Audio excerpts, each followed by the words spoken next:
नमस्कार दोस्तों, मैं हूं नवीन कुमार। आज के वीडियो में हमेशा की तरह दो कहानियां हैं। दोनों ही सच्ची और दिलचस्प हैं, इसलिए आप आखिर तक जरूर देखना।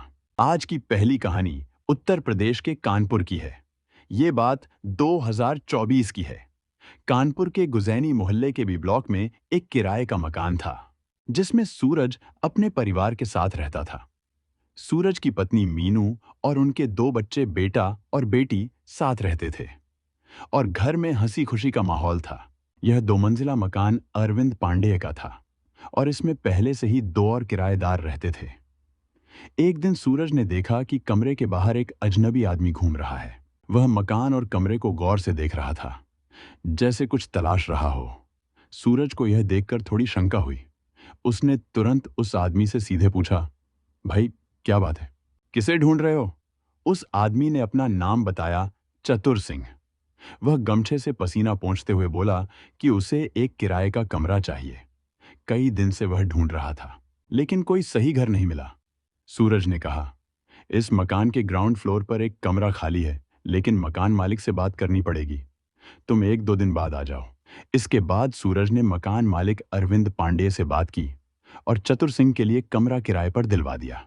कमरे में रहने के बाद चतुर सिंह ने धीरे धीरे सूरज और मीनू के परिवार से नजदीकियां बढ़ानी शुरू कर दी। वह बच्चों से बहुत प्यार करता, बिस्कुट और नमकीन लाकर खिलाता। मीनू और सूरज उसे प्यार से चाचा कहकर बुलाने लगे। वह उनके खाने पीने का भी पूरा ख्याल रखने लगा। घर में उसका यह व्यवहार देखकर सूरज और मीनू का उस पर भरोसा बढ़ने लगा। चतुर सिंह ने मीनू से चित्रकूट जाने की बात कही तो वह राजी हो गई। उसने अपने पति सूरज को भी राजी कर लिया और फिर दोनों तैयारियों में जुट गए। योजना के मुताबिक 21 सितंबर 2024 की शाम संजीव अपनी 7 सीटर आर्टिगा कार लेकर गुजैनी पहुंचा। कार में चतुर सिंह और वीर सिंह भी थे। सूरज अपनी पत्नी मीनू और 10 साल के बेटे तथा 3 साल की बेटी के साथ जैसे ही कार में बैठे, कार चल पड़ी। जोल्हूपुर मोड़ पर चतुर सिंह ने अपने रिश्तेदार फूफा जगमोहन उर्फ कल्लू को भी कार में बिठा लिया। इसके बाद संजीव ने बुंदेलखंड एक्सप्रेसवे पर कार राठ की तरफ दौड़ा दी। राठ क्रॉस होते ही चतुर सिंह और जगमोहन ने सूरज और मीनू के गले में गमछा डालकर कस दिया। सूरज संघर्ष करता हुआ कार से कूद गया, लेकिन मीनू का गला दबा और वह वहीं खत्म हो गई। उसका शव गोहांड कस्बे के पास सड़क किनारे खेत की झाड़ियों में फेंक दिया गया। इसी बीच वीर सिंह ने सूरज के बेटे का भी गला दबा दिया और उसे मरा समझकर सड़क किनारे फेंक दिया। इसके बाद संजीव ने कार वापस कानपुर की तरफ मोड़ दी। औरैया के इंडियन ऑयल पेट्रोल पंप के पास चतुर सिंह ने मासूम बेटी को कार से उतार दिया। उसके बाद सभी फरार हो गए। सूरज पूरी रात सड़क किनारे दर्द और चिंता में कराहता रहा। सुबह होते ही वह हमीरपुर जिले के थाना जरिया पहुंचा।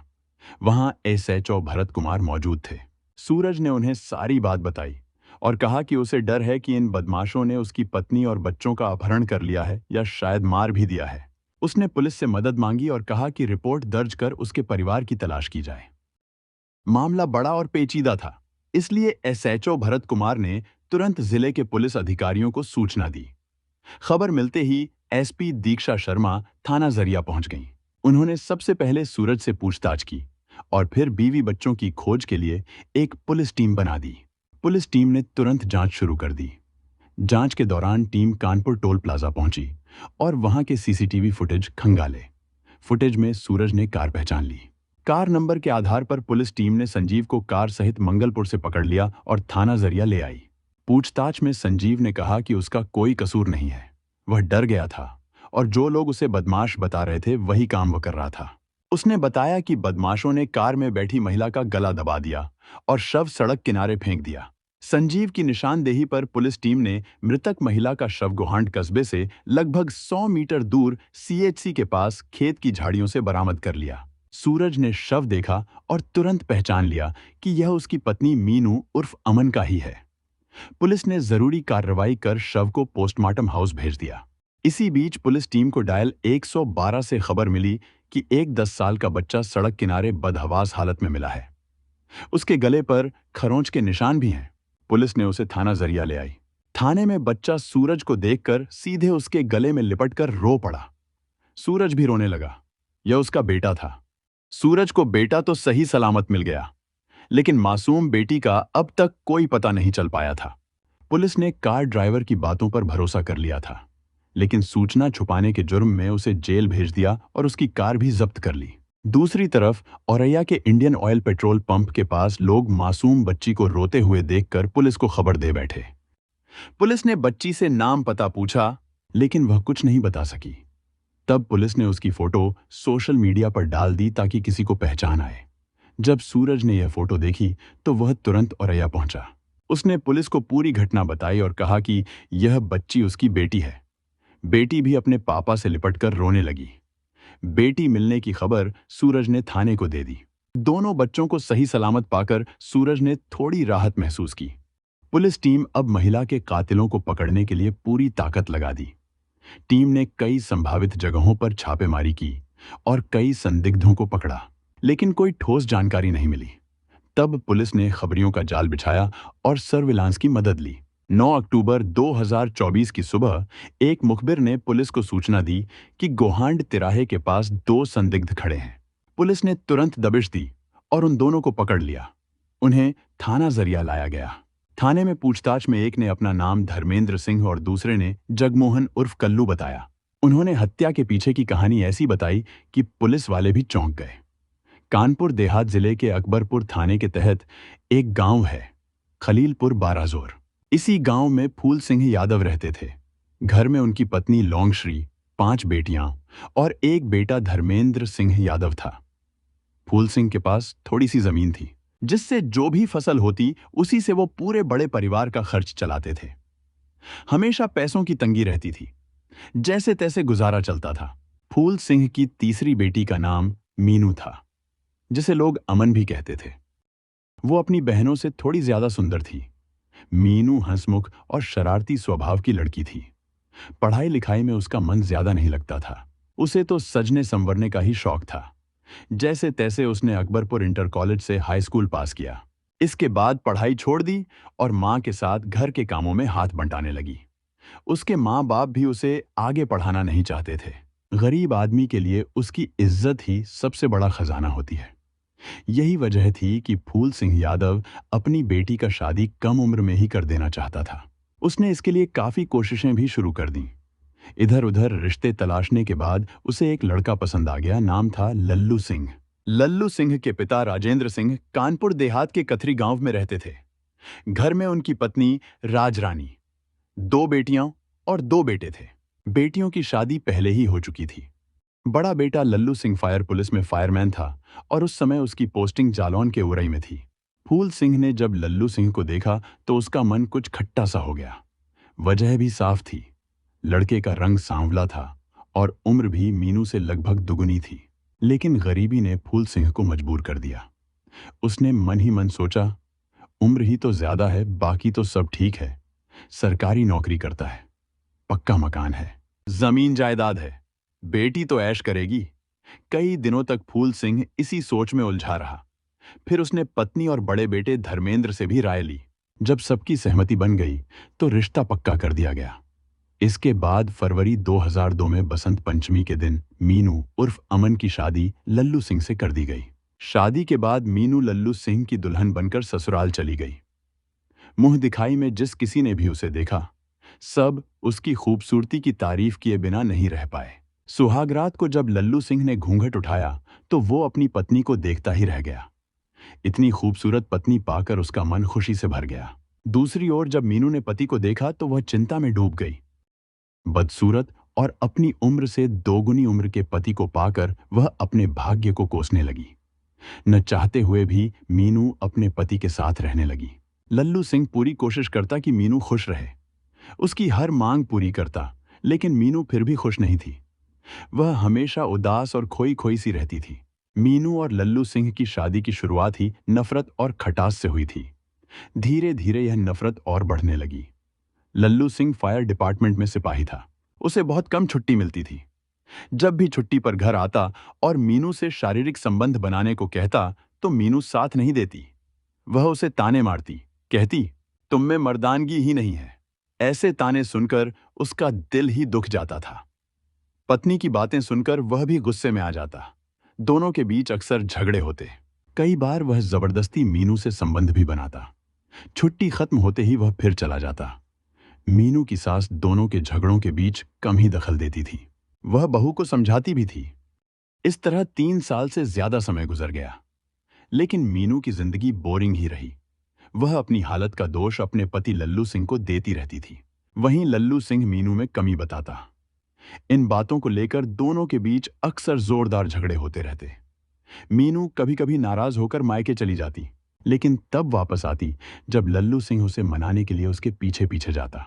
2007 के मई महीने में मीनू के भाई धर्मेंद्र सिंह यादव की शादी विमला से तय हुई। विमला के पिता छोटे लाल यादव कानपुर के मदारीपुर गांव के रहने वाले थे। उसके घर में 6 बेटे और एक बेटी विमला थी। छोटे लाल काफी दबंग किसान थे और पहले गांव के प्रधान भी रह चुके थे। गांव में उनकी बहुत इज्जत थी और सब उनकी बात मानते थे। भाई धर्मेंद्र की शादी में मीनू ने पूरे जोश के साथ हिस्सा लिया और शादी की सारी व्यवस्था संभाली। वह बारात में भी गई। इसी शादी में मीनू की मुलाकात अपने भाई के साले सूरज सिंह से हुई। सूरज ने मीनू को देखते ही अपनी तरफ खिंचाव महसूस किया। शादी के दौरान दोनों के बीच खूब बातें हुईं। जब तक बहन की डोली नहीं उठी, सूरज मीनू के आसपास ही मंडराता रहा। लगभग 1 हफ्ते बाद जब सूरज बहन की चौथी लेने आया, तो मीनू भी मायके में ही थी। यहां भी दोनों के बीच खूब हंसी ठिठोली और बातें हुईं। मीनू को सूरज की बातें बड़ी मजेदार लगीं और सूरज मीनू की खूबसूरती पर ही फिदा हो गया। अब तक मीनू ने भाभी विमला से भी दोस्ती कर ली थी। ननद भौजाई के बीच भी खूब हंसी ठिठोली होती रहती थी। विमला अपने भाई सूरज के स्वभाव की भी खूब तारीफ करती थी। शादीशुदा मीनू पर सूरज का दिल और दिमाग छाया हुआ था। वह बहन से मिलने का बहाना बनाकर उसके घर आने लगा, लेकिन असल में वो तो मीनू से मिलने के लिए ही आता था। इसी आने जाने के बीच मीनू और सूरज के बीच नजदीकियां बढ़ने लगीं। दोनों मन ही मन एक दूसरे को पसंद करने लगे। भाई की शादी में आई मीनू लगभग 3 महीने तक मायके में रही। उसके बाद वह ससुराल चली गई। अब तक लल्लू सिंह ने उरई में एक मकान किराए पर ले लिया था और वहीं वह अपनी पत्नी मीनू के साथ रहने लगा। मीनू जब उरई आई तो उसे थोड़ी राहत मिली, क्योंकि अब वह आराम से बनसंबर कर रह सकती थी। पति का साथ भी उसे मिलने लगा था। न घूंघट का झंझट था और न सास ससुर का सख्त रोक टोक। इधर सूरज को पता चला कि मीनू उरई आ गई है, तो वह भी उसे देखने आने लगा। मीनू के करीब आने के लिए सूरज जब भी आता, हमेशा कोई न कोई गिफ्ट लेकर आता और उसकी खूबसूरती की तारीफ करता। शारीरिक सुख की चाहत में मीनू सूरज के साथ हो गई और यह भी भूल गई कि वह शादीशुदा है। उसकी एक मर्यादा है। एक बार मर्यादा टूट गई तो फिर दोनों अक्सर एक दूसरे के करीब रहने लगे। जब भी मौका मिलता वे एक दूसरे में खो जाते। मीनू और सूरज के बीच यह नाजायज रिश्ता बन गया और उसका उरई में आने जाने का सिलसिला बढ़ गया। पड़ोसियों को सूरज के आने जाने की खबर लगी और उनका माथा ठनका। उन्होंने यह बात लल्लू सिंह को बता दी। लल्लू सिंह समझ गया कि पड़ोसी क्या कहना चाह रहे हैं। शाम को लल्लू सिंह घर आया और मीनू से सीधे पूछ बैठा कि उसकी गैर मौजूदगी में कौन आता है। मीनू ने भी खुलकर बता दिया कि कभी कभार सूरज आता है। सूरज उसके भाई धर्मेंद्र का साला है, गांव मदारीपुर का रहने वाला है और उसकी बहन विमला उसके भाई से शादीशुदा है। सूरज जब भी किसी काम से उरई आता है, मीनू से मिलने भी आ जाता है। इसमें कोई बुराई नहीं है। लल्लू सिंह ने कहा कि उसे यह ठीक नहीं लगता, क्योंकि अगर सूरज में खोट न होती तो वह सीधे उससे ही मिलता, चोरी छिपे नहीं आता। मीनू ने समझाया कि किसी ने कुछ कह दिया तो इसका मतलब यह नहीं कि उसे अपने पत्नी पर शक करना चाहिए। लल्लू सिंह ने ठंडी सांस लेकर सोचा कि मीनू ठीक ही कह रही है। लोग तो कुछ न कुछ हमेशा कहते रहते हैं। यह सोचकर उसने अपने दिल को शांत कर लिया।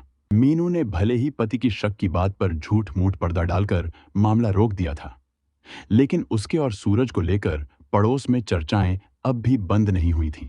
इंसान का मन कब कहां फिसल जाए, कोई नहीं जानता। सूरज के मन में मीनू के लिए प्यार जब से जागा, तब से वह यह भूल गया कि मीनू उसका बहनोई की बहन है। उसे इस नाजुक रिश्ते को खराब नहीं करना चाहिए था, लेकिन इश्क में वह सब कुछ भूल बैठा। लल्लू सिंह के मन में शक की फांस चुभने लगी थी, इसलिए वह अपनी पत्नी मीनू पर निगरानी रखने लगा। एक दिन वह ड्यूटी पर जाने के लिए घर से निकला, लेकिन दोपहर तक ही वापस आ गया। घर में उस समय सूरज मौजूद था। कमरे का हाल देखकर लल्लू सिंह समझ गया कि अभी थोड़ी देर पहले ही कुछ गलत हुआ है। सूरज और मीनू का बर्ताव ही यह बता रहा था कि दोनों ने गलती की है। उस दिन लल्लू सिंह अपने गुस्से पर काबू नहीं रख पाया। उसने सूरज को जमकर डांटा, गाली दी और भगा दिया। इसके बाद वह मीनू पर भी बरस पड़ा। उसने मीनू को तब तक मारा जब तक खुद थक नहीं गया। मीनू रात भर रोती और कराहती रही। दूसरे दिन लल्लू सिंह अपनी ससुराल गया और अपने साले धर्मेंद्र यादव को सब बताने लगा कि उसकी बहन मीनू बदचलन है। उसने कहा कि मीनू ने अपनी इज्जत मिट्टी में मिला दी है और उसका नाजायज रिश्ता सूरज के साथ है। लल्लू ने धमकी देते हुए कहा कि आज के बाद अगर उसे ऐसा कुछ घर में नजर आया तो अंजाम बुरा होगा। धर्मेंद्र यादव यह सुनकर हैरान रह गया। उसने कहा, जीजा जी, आपको जरूर कोई गलतफहमी हुई है। मेरी बहन मीनू बदचलन नहीं हो सकती, और जिस सूरज की आप बात कर रहे हैं वह मेरा साला है। वह ऐसी हरकत नहीं कर सकता। लेकिन लल्लू ने कहा कि ऐसा हुआ है। दोनों ने ही मर्यादा तोड़ी है और विश्वास को धोखा दिया है। सूरज धर्मेंद्र का साला था और उसने उसकी बहन की इज्जत पर हाथ डाला था। इसलिए उसने सूरज को घर बुलवाया, खूब डांटा और कड़ी हिदायत दी कि मीनू से मिलने न जाए। इसके बाद लल्लू उरई पहुंचा और मीनू को भी जमकर फटकार लगाई। साथ ही कहा कि सूरज से कभी न मिले। विमला ने भी मीनू और सूरज को खूब समझाया और कहा कि ऐसा करने से पूरा घर बिखर सकता है। मीनू और सूरज पर रोक लग गई थी, इसलिए अब उनका मिलन बंद हो गया। लल्लू सिंह मीनू पर कड़ी नजर रखने लगा और धर्मेंद्र भी सूरज पर नजर रखता। जीजा साले के बीच नफरत बढ़ गई थी। यह सब देखकर विमला बहुत परेशान हो गई और पति को समझाने की कोशिश करने लगी। मीनू और सूरज एक दूसरे को बहुत याद करने लगे थे। आखिरकार एक दिन मौका देखकर दोनों मिल ही गए। मीनू ने कहा, सूरज, अब मैं तुम्हारे बिना नहीं रह सकती। हर वक्त शक और डर में रहती हूँ। तुम्हारी वजह से पिटती रहती हूँ। सूरज भी भावुक हो गया और मीनू के सामने बैठकर कहने लगा कि वही हाल उसका भी है। वह भी मीनू के बिना नहीं रह सकता। दोनों ने सोचा कि अब बस एक ही रास्ता है, कहीं दूर चला जाए और अपनी दुनिया बना लें, जहां किसी का डर न हो। इसके बाद उन्होंने भागने की तैयारी शुरू कर दी। 13 नवंबर 2010 को मीनू और सूरज उरई रेलवे स्टेशन पर मिले और अहमदाबाद जाने वाली ट्रेन में बैठकर रफू चक्कर हो गए। उन्होंने भागने की इतनी गुप्त योजना बनाई थी कि किसी को कुछ पता ही न चला। इधर देर शाम लल्लू सिंह ड्यूटी से घर लौटा तो देखा उसकी पत्नी मीनू घर में नहीं थी। उसने मीनू की हर जगह तलाश की, लेकिन जब वह कहीं नहीं मिली तो समझ गया कि मीनू सूरज के साथ भाग गई है। लल्लू सिंह ने मीनू के भागने की खबर अपने साले धर्मेंद्र को दी। धर्मेंद्र ने सूरज के बारे में जानकारी जुटाई तो पता चला कि सूरज भी घर पर नहीं है। तब वह समझ गया कि उसकी बहन मीनू सचमुच अपने साले सूरज के साथ भाग गई है। अच्छी बातें देर से फैलती है, लेकिन बुरी बातें आंधी की तरह उड़ती हैं। एक हफ्ते के अंदर खलीलपुर गांव में यह खबर फैल गई कि धर्मेंद्र की बहन मीनू उर्फ अमन अपने पति का घर छोड़कर अपने साले सूरज के साथ भाग गई है। नातेदारों को भी यह सब पता चल गया था। मीनू की ससुराल में भी इस प्रेम प्रपंच की चर्चाएं शुरू हो गई थीं। बहन मीनू का सूरज के साथ भाग जाना धर्मेंद्र के लिए बहुत बड़ा झटका था। गांव और नातेदारों में उसकी बदनामी हो गई थी। अब वह कहीं भी आसानी से मुंह नहीं उठा सकता था। गांव के लोग ताने मारते और मजाक उड़ाते, जिससे धर्मेंद्र के लिए गांव में सिर उठाकर चलना मुश्किल हो गया। उसने मन ही मन कसम खाई कि वह इस अपमान का बदला जरूर लेगा और बहन मीनू और साले सूरज को सबक सिखाएगा। मीनू अपने साथ ज्वेलरी और कुछ पैसे भी लेकर गई थी, लेकिन कोई नहीं समझा कि लल्लू सिंह ने मीनू और सूरज के खिलाफ रिपोर्ट क्यों नहीं दर्ज कराई और हाथ पर हाथ रखकर बैठा रहा। धर्मेंद्र ने भी दोनों के खिलाफ कोई कार्रवाई नहीं की। इस बीच सूरज मीनू को लेकर गुजरात के अहमदाबाद पहुंचा। वहां वह पहले 2-3 दिन एक होटल में रुका, फिर नवरंगपुरा में एक कमरा लेकर मीनू के साथ रहने लगा। घर चलाने के लिए उसने किसी कपड़े की दुकान में काम शुरू किया। कुछ महीने बाद सूरज ने मीनू से कोर्ट मैरिज की और उसे पत्नी का दर्जा दे दिया। इसके बाद दोनों हंसी खुशी रहने लगे। सूरज के साथ सुख शांति भरी जिंदगी बिताते हुए मीनू ने 4 अक्टूबर 2013 को एक बेटे को जन्म दिया। उन्होंने उसका नाम शिवा उर्फ रामजी रखा। शिवा के जन्म से दोनों की खुशियां और भी बढ़ गईं। दोनों उसे बहुत प्यार करते थे। सूरज के 6 भाई थे, लेकिन अब तक उसके पिता छोटे लाल और एक भाई की मौत हो चुकी थी।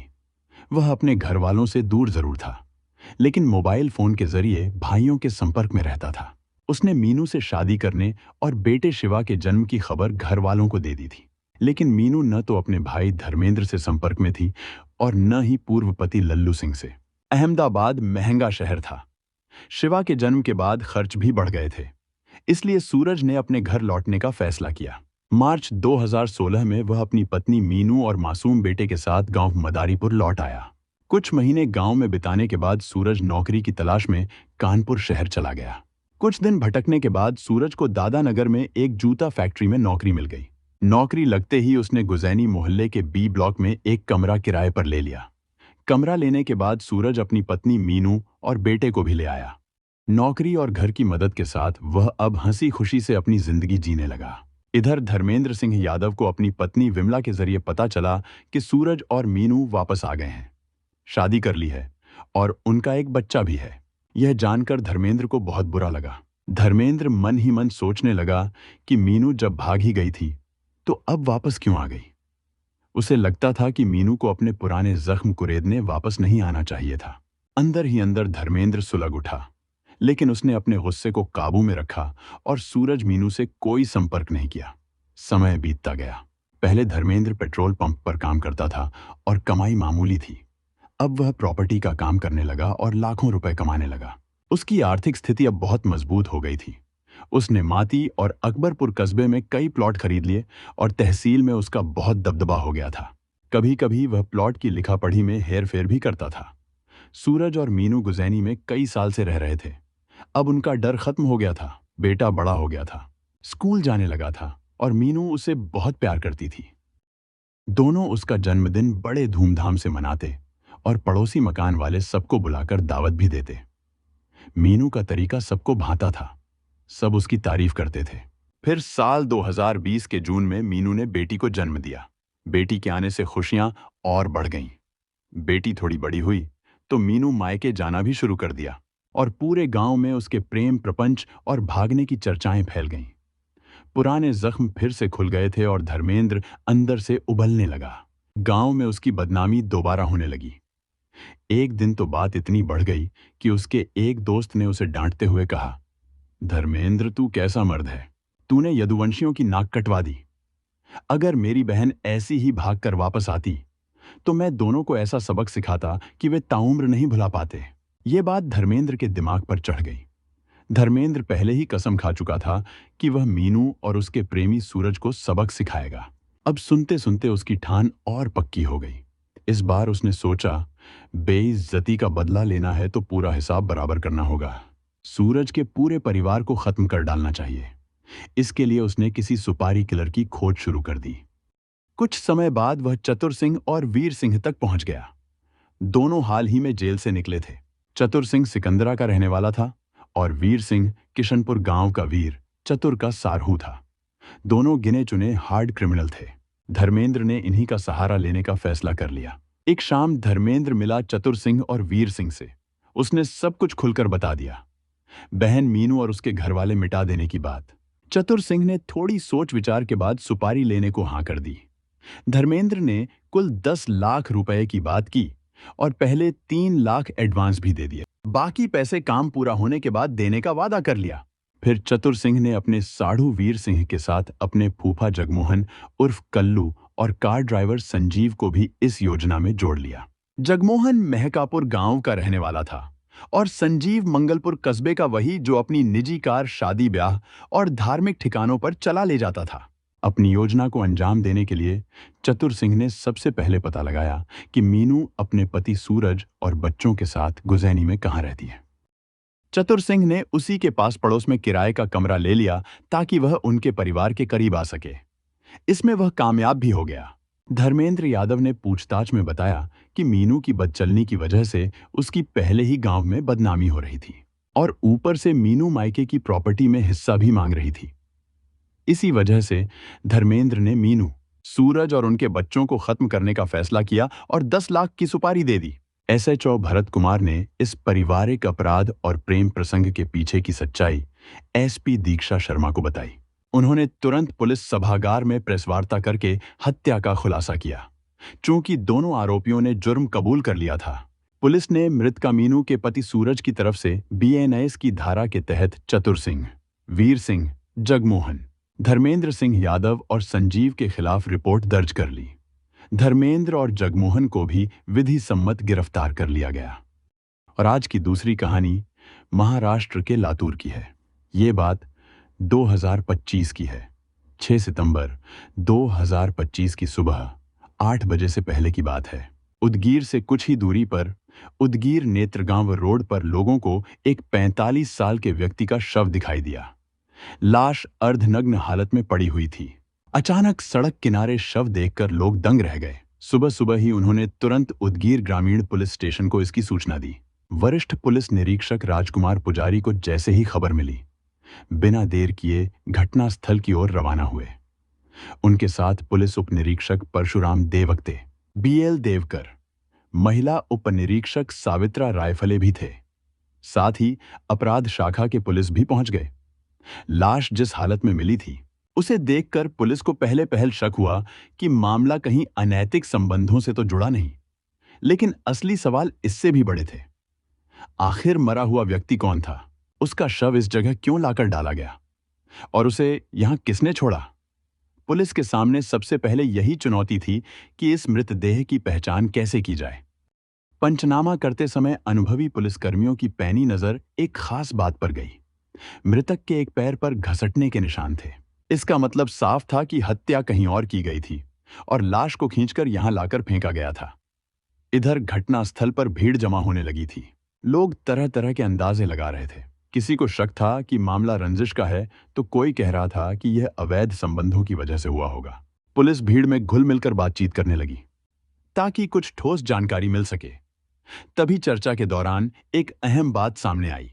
कहा जाने लगा कि यह शख्स उदगीर शहर के समता नगर इलाके का रहने वाला था। यह सुराग पुलिस के लिए बेहद महत्वपूर्ण साबित हुआ। तुरंत ही जांच की दिशा बदल दी गई और पुलिस ने समता नगर इलाके की ओर रुख किया। समता नगर में खोजबीन के बाद आखिरकार पुलिस को पता चला कि मृतक का नाम पिंटू उर्फ महादेव कोंडीबा गायकवाड़ है। हालांकि वह पिछले कुछ सालों से समता नगर में रहता था, लेकिन मूल रूप से वह शिरूर अनंतपाल तालुका के डोंगरगांव का रहने वाला था। पुलिस ने ठान लिया कि अब उसके गांव जाकर भी जांच करनी होगी। जब टीम डोंगरगांव पहुंची तो वहां से पिंटू के बारे में और जानकारी मिली। पिंटू के बड़े भाई हनुमंत कोंडीबा गायकवाड़ ने उदगीर ग्रामीण पुलिस स्टेशन में बाकायदा शिकायत दर्ज कराई। उन्होंने बताया कि उनका भाई पिंटू कई सालों से समता नगर में सुनीता मधुकर पोरखे के साथ रह रहा था। दोनों ने शादी तो नहीं की थी, लेकिन पति पत्नी की तरह एक ही घर में रहते थे। उनके बीच प्रेम संबंध थे और शायद उसी रिश्ते से जुड़ी वजह ने ही उसके भाई की जान ले ली। इस शिकायत के आधार पर उदगीर ग्रामीण पुलिस स्टेशन में भारतीय न्याय संहिता की धारा में अपराध दर्ज किया गया।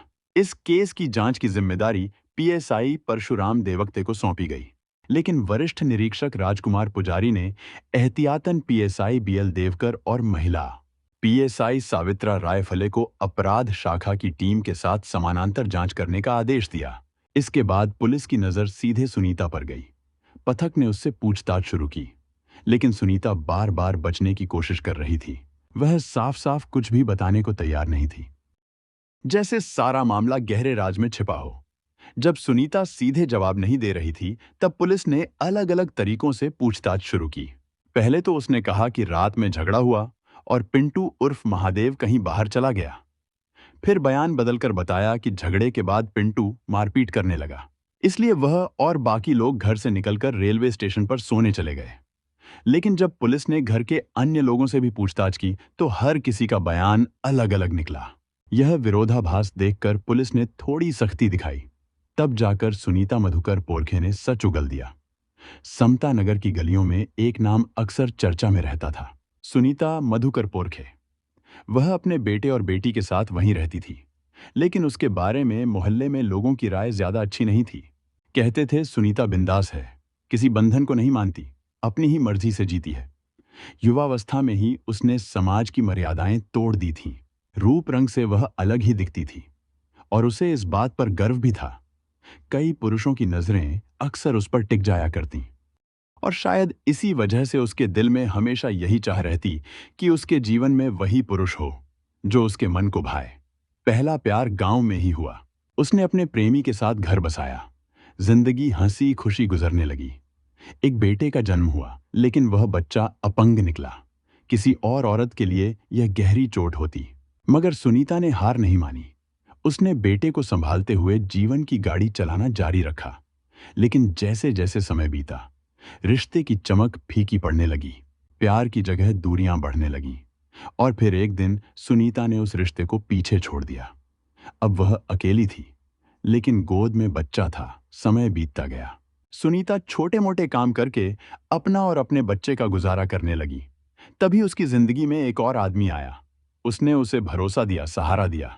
सुनीता ने भी उस पर यकीन किया और उसके साथ नया घर बसा लिया। नया साथी, नया जीवन, सब कुछ फिर से अच्छा लगने लगा। इस रिश्ते से उसे एक बेटी भी हुई। लेकिन सुनीता की कहानी यही नहीं रुकी थी। बेटी के जन्म के बाद सुनीता का दूसरा प्रेमी भी उससे दूर होने लगा। उसके व्यवहार में ठंडापन आ गया था और सुनीता का मन भी उससे उचट गया। आखिरकार उसने उसे भी छोड़ दिया। अब वह अपने 2 बच्चों के साथ अकेली रह गई। कुछ समय ऐसे ही बीत गया। इसी बीच उसकी मुलाकात हुई पिंटू उर्फ महादेव कोंडीबा गायकवाड़ से। शुरुआत में दोनों के बीच सामान्य जान पहचान थी, लेकिन जल्द ही वह नजदीकी में बदल गई। सुनीता ने उसे पसंद किया और पिंटू तो पहले से ही उसके मोह में बंध चुका था। इस रिश्ते को घर बसाने में देर नहीं लगी। सुनीता का यह तीसरा साथी था। दोनों ने शादी तो नहीं की, लेकिन पति पत्नी की तरह साथ रहने लगे। इस बीच सुनीता के बच्चे भी बड़े हो चुके थे, लेकिन बेटे की जिंदगी पर संकट गहराने लगा।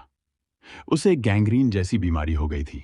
यह रोग धीरे धीरे बढ़ता चला गया और हालत ऐसी हो गई कि वह आसानी से बिस्तर से उठ भी नहीं पाता था। उधर सुनीता की बेटी सयानी हो गई थी। समय पर उसका विवाह कर दिया गया और वह अपने ससुराल चली गई। अब घर में सुनीता, उसका बेटा और पिंटू ही थे। लेकिन पिंटू का स्वभाव बदलने लगा था। उसे शराब की लत लग गई थी। धीरे धीरे वह पूरी तरह शराब का गुलाम हो गया। रोज पीकर घर लौटता और सुनीता से झगड़ता। कई बार बात मारपीट तक पहुंच जाती, यहां तक कि वह सुनीता के बेटे और बेटी से भी उलझ जाता। घर का माहौल अब हर रोज के विवाद और तनाव से भर गया था। कभी कभी पिंटू इतना बिगड़ जाता कि सुनीता के बेटे बेटी को भी मारने लगता। यह बात सुनीता को बिल्कुल बर्दाश्त नहीं थी। वह उसे समझाती, हम पति पत्नी की तरह रहते हैं, तो ये बच्चे भी तुम्हारे ही हुए। लेकिन पिंटू हर बार यही कहकर बात काट देता, ये बच्चे मेरे नहीं हैं। यह सुनकर सुनीता आग बबूला हो जाती। दोनों में झगड़े होते और कई बार तो हाथापाई तक पहुंच जाते। रोज रोज का यह तमाशा देखकर किसी को अंदाजा भी नहीं था कि एक दिन मामला इतना बिगड़ जाएगा। मगर सच यही है, शराबी का अत्याचार कभी कभी अपनों को ही दुश्मन बना देता है। सुनीता ने महादेव उर्फ पिंटू से प्यार करके रिश्ता जोड़ा था, उसे पति का दर्जा दिया था। लेकिन अब वही आदमी उसके लिए यातना का कारण बन चुका था। वह रोज शराब पीकर घर आता, गालियां देता, मारपीट करता। कभी सुनीता पर हाथ उठाता तो कभी उसके अपंग बेटे पर। यहां तक कि बेटी और उसके मायके आने पर भी उसे अपमानित करता। धीरे धीरे सुनीता का सब्र टूटने लगा। 5 सितंबर की रात भी कुछ ऐसा ही हुआ। हमेशा की तरह पिंटू नशे में धुत होकर घर आया और हंगामा करने लगा। उसने सुनीता को गालियां दी, अपंग बेटे को ताने दिए और यहां तक कि उस दिन डिलीवरी के लिए आई हुई बेटी को भी गाली गलौज में नहीं छोड़ा। सुनीता का गुस्सा इस बार काबू से बाहर हो गया। उसके मन में एक ही ख्याल घूम रहा था, अगर इसका कुछ बंदोबस्त नहीं किया तो हम कभी चैन से नहीं जी पाएंगे। गुस्से की आग में जलती सुनीता ने तुरंत अपने भाई के बेटे यानी भांजे अंबादास को फोन किया। उसने उसे पूरी स्थिति बताई, महादेव से हो रहे सताए और परेशानियों का सारा हाल। अंबादास ने बिना देर किए तुरंत वहां पहुंचने का फैसला किया। जब वह आया तो सुनीता और अंबादास ने मिलकर महादेव की पिटाई शुरू कर दी। गुस्से और नफरत में इतनी बेरहमी हुई कि महादेव गंभीर रूप से घायल हो गया और उसकी जान चली गई। जब सुनीता और अंबादास को एहसास हुआ कि यह उनके हाथों हुआ खून है, तो उन्होंने लाश को छिपाने का फैसला किया। उन्होंने उसे मोटरसाइकिल पर बैठाकर सड़क से कुछ दूर ले जाकर फेंक दिया। फिर दोनों बिना किसी को बताए घर लौट आए। घर लौटकर दोनों यही सोच रहे थे कि अब उनके इस किए गए अपराध की कोई भनक नहीं लगेगी, कोई उन्हें पकड़ नहीं पाएगा। लेकिन हकीकत यह थी कि जीवन में ऐसा कभी नहीं होता। उनके हाथों हुई यह घटना जल्द ही उन्हें उजागर करने वाली थी। इस पूरी कहानी से हमें यही सीख मिलती है कि क्रोध और गुस्से में किए गए फैसले हमेशा भारी पड़ते हैं। नशा, मारपीट और आपसी झगड़े कभी भी सही रास्ता नहीं दिखाते। सुनीता और अंबादास ने गुस्से में जो किया, उसका परिणाम सबके लिए विनाशकारी रहा। एक इंसान की जान चली गई और उनका जीवन हमेशा के लिए बदल गया। यही दिखाता है कि किसी भी समस्या का हल हिंसा से नहीं होता। अगर हम शांत दिमाग से सोचें, समझदारी से काम लें और कानून का रास्ता अपनाएं, तो मुश्किल समय में भी सुरक्षित रह सकते हैं। छोटी छोटी नाराजगी को गुस्से में बदलने की बजाय समझदारी से सुलझाना ही सही रास्ता है। हमारा उद्देश्य यह है कि लोग इन घटनाओं से सीखें और गलत रास्तों पर चलने से बचें। यह कहानी एक अहम चेतावनी है, जो हमें बताती है कि जीवन में सही फैसले लेना कितना जरूरी है। हमें मिलकर एक बेहतर समाज बनाने की कोशिश करनी चाहिए, जहां प्यार और ईमानदारी की अहमियत हो। ऐसी सच्ची घटनाओं और उनसे मिले संदेशों के साथ मैं फिर लौट कर आऊंगा। तब तक के लिए सुरक्षित रहें, सतर्क रहें और याद रखें कि हर कदम सोच समझकर उठाएं।